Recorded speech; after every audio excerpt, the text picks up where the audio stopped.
Oh my goodness, would you look at that? We have the brand new Google Pixel 3 and 3 XL in the house. Not just these two, actually every single color variation of each model is here as well for us to check out, do an unboxing video, initial impressions, and so on. This is obviously a very highly anticipated device. Many people in the tech space, in the tech community, couldn't understand, couldn't believe what was going on with the camera in the previous version. This one claims to be the next level, right? The new one. It's got to be better. Hopefully it's better. We're gonna find out. I have the 3XL in a color called not pink. It's not pink, don't call it pink.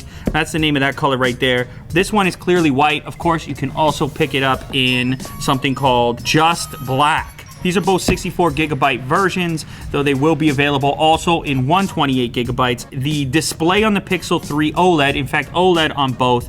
On the 3, it will be a notchless display at 5.5 inches. On the 3XL, it'll go up to 6.3 inches with a notch. And something crazy about both of these is that they have two forward-facing cameras that are inside of that notch and stereo speakers. So it's a different type of implementation of the notch in the 3XL, giving you a wide angle selfie capability and stereo speakers, which I'm excited to check out. Okay, let's start with the 3XL. Sense for the color there. It's a subtle hue. They brought back some wireless charging. Finally, on a Google device, we have wireless charging. This is actually glass in the back. It's like a matte finish glass. So this will work with Qi wireless chargers, or in fact, also an official accessory here, a wireless charge dock, which actually has some special functionality I'll show you in a minute. A speaker grill up in the top as well as at the bottom. Stereo front-facing speakers. This, of course, is a rarity in the smartphone space amongst flagships and other devices as well. Up here you can see those two front-facing cameras, which I mentioned earlier, one wide angle and one standard. Fingerprint scanner is in a familiar location over here where your index finger will sit. That single lens system capable of some incredible computational photography is up in this spot right here. Now the frame itself is made of aluminum, so pretty much the whole construction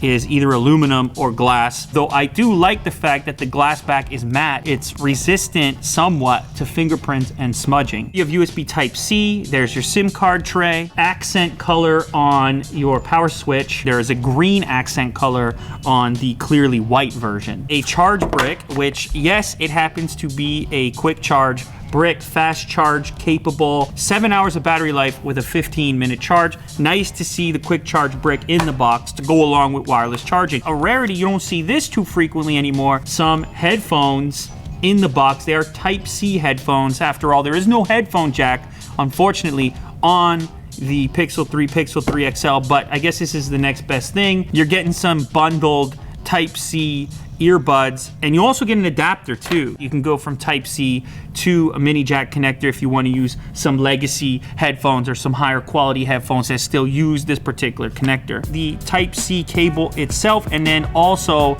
this adapter that goes from Type-C to the classic USB connector. This could be used to migrate over to this device from your previous one. Okay, so let's go ahead and unbox all of them and we can do a quick comparison of the various color and size options.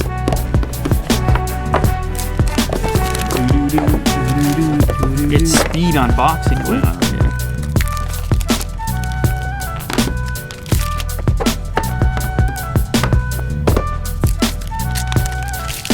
Now the thing about the glass on the back of these devices is it hardly even looks like glass. At first I was wondering, I'm like, is that even glass? But I've been told that this is Gorilla Glass 5 soft touch glass. And yes, it does feel soft. There's almost no fingerprint effect on this glass. Now the thing I like about this one is it does have a contrasting color on the front, because like the whole front is black, the back is white. I mean, it's kind of a nice little touch. You get the accent button. It's just a little bit more unique. So here's your first look at the displays. We have the XL on the left, the standard Pixel 3 on the right, 6.3 inches, 5.5 inches. They're both OLED. Of course, we do have the notch. There's been a lot of discussion about this notch in particular. on the XL version. I did mention earlier, at least in this case, you get an extra camera lens and the stereo speaker. I've also been told that you'll be able to turn off this notch in software at a later date, so it would actually end up looking kind of like the standard Pixel looks here at the top. You'd have a similar bezel there if you did choose to do that in software. So you get a little bit more resolution in the bigger one.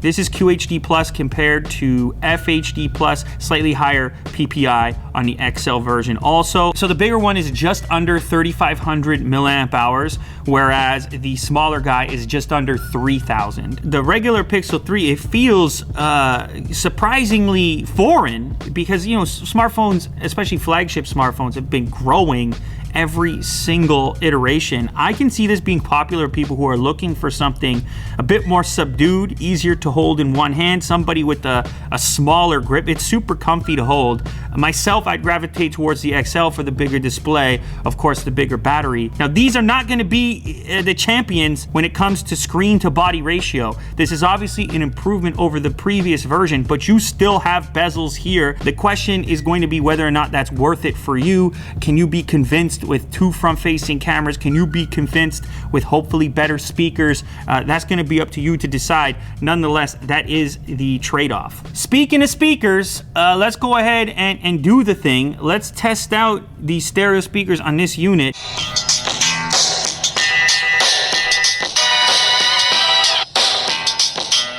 This is crazy loud. This is way better than the previous version. First impressions here, these are some speakers.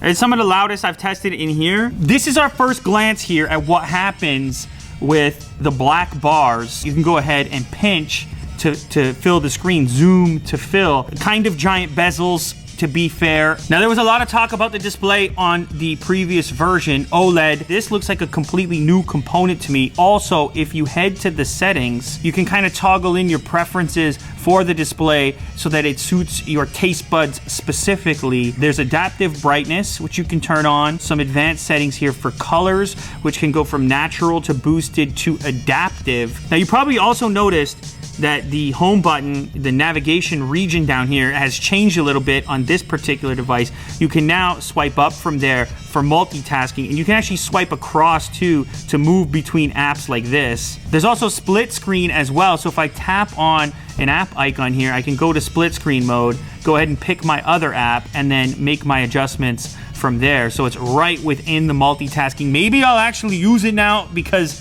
I don't have to go looking for it. I'm not really sure, but it's in the Pixel device at this point. Now, I know what you guys are most excited about. You're sitting there watching this video, you're screaming, you're saying, Lou, what about the camera? There's a lot of pressure on this device to live up to the legend of the previous version Pixel. Can it do it?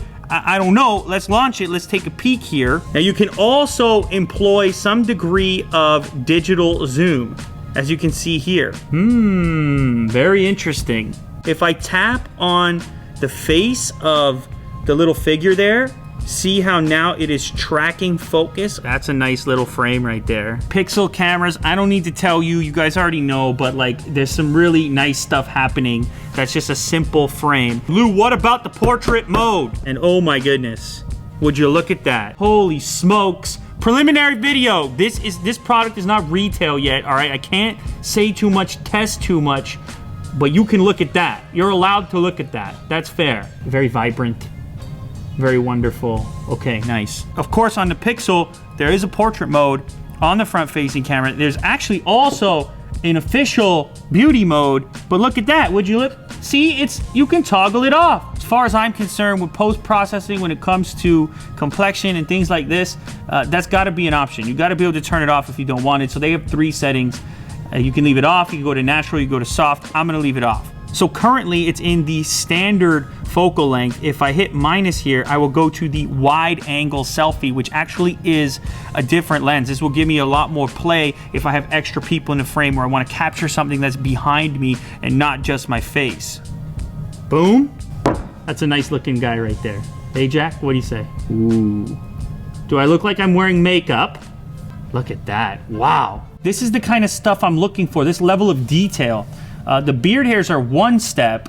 The pores on my face are a totally different step. That is a ton of detail. This is the standard focal length. If I hit the minus here, you see how much more I get in frame. We get jack in frame over there. Now we can go ahead and that's a nice wide selfie scenario. That's the amount of range that you're gonna be able to get out of the wide lens. Now, something else to mention about the camera, in the advanced settings, here's something I like. You have control over HDR+, which will show a manual control for HDR+. If you want to toggle off the processing that's taking place in your images, you can go a step further as well, and right within the native photo app, you can shoot RAW plus JPEG, so you get the maximum amount of data out of the camera sensor. Or if you want to make sure that there's no processing taking place on your images, if you're that type of person, I like having these options available. There's even an option to store videos more efficiently in the H.265 codec instead of H.264, all options that you can toggle on or off. The back camera is 12.2 megapixels and the front is 8, but of course you can select various different settings if you choose to, but that's the default setting. Now the rear camera is capable of 4K at 30 FPS, and it also features a fused image stabilization using both optical and software-based stabilization for video. Now there's another feature in here called Top Shot, which will take a motion image, and then through that set of frames, it will aim to select the best frame automatically. This whole thing is a movement, you see, like this, and its suggestion is either here, recommended, another recommended one. There's probably some that are not good, like there, or there, or there.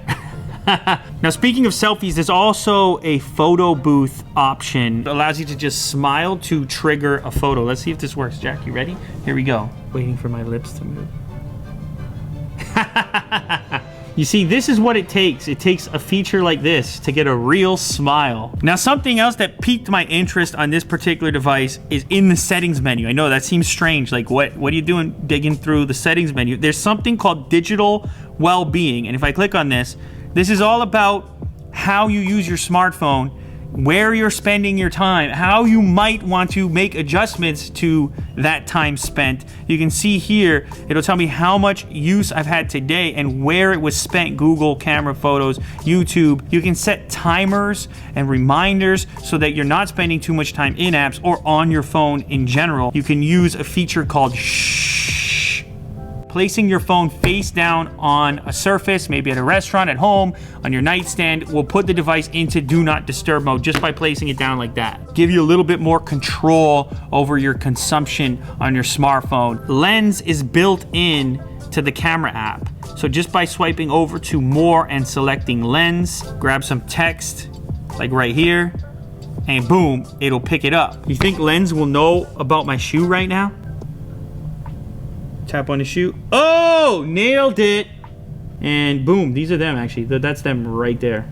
Now, I mentioned earlier that this device has wireless charging. I'm, of course, a big fan of wireless charging. I really missed it on the previous version of the Pixel. And not only that, they're actually making their own version, first-party accessory wireless charge dock. That's this guy right here. It's a soft touch kind of material, and it works like this. You just drop it in, drop the phone right like that, boom, starts charging. It's also quick wireless charging, so it's not going to take forever to charge up your device. That's, of course, one of the criticisms of wireless chargers. Not in this case. Now, this display here, it kind of acts as your dash. You can imagine this beside your bed. You have Google Assistant, which you can trigger sort of like a Google Home. You could say, okay, Google, ask questions, and so on. You can also click on My Day, which will do, you know, sort of break down the weather, your commute. It can cycle through photos from whichever folder you identify. There you go.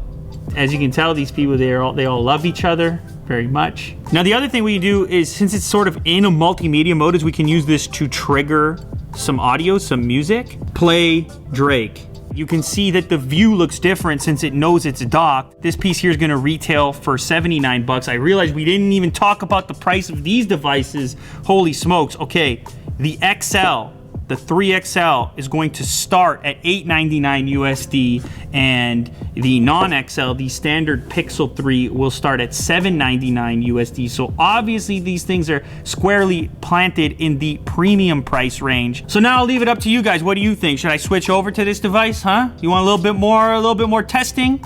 a bit more of a comprehensive evaluation. I think you deserve it. I think I do too.